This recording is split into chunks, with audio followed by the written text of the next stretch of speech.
that's, exactly how they love it. They want the person who, like in Cote d'Ivoire, right?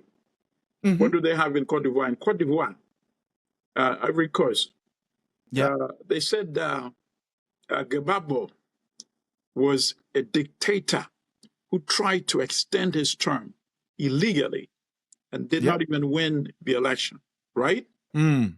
So they helped install Qatar with a military intervention by the French. Alan Ouattara. Right. Alan Ouattara. And they took Gbagbo to the International Criminal Court.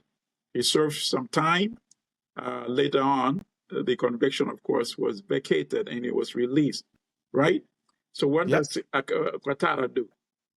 His 2 terms expires and he extends his term and he's not condemned. There's no military intervention by the French and he's endorsed. We must be wary of these double standards in the interest of Western imperialism. We must always be able to connect the dots.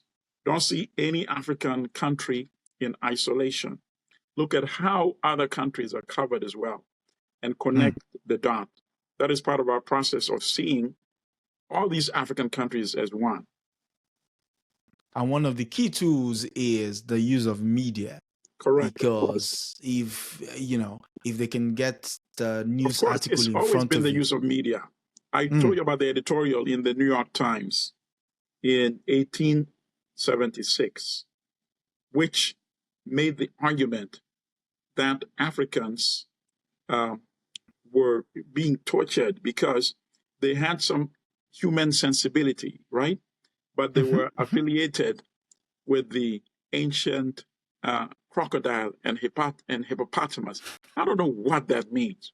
But on the other hand, they had some human tendencies as well. So that's why they're very tortured, right? So Britain should go and colonize. So the newspaper, the media rather, has always historically been used to justify our exploitation. And then, of course, after colonialism, look, they cannot run these modern states. We need to intervene and go back. So it justified, first of all, it justified slavery, right?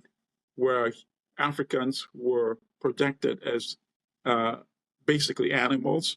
So it sanitized their being confined to plantation. It sanitized their being shipped like rats on those boats, and millions dying along the way, and Europeans not being appalled and saying, why are you doing this to fellow human beings?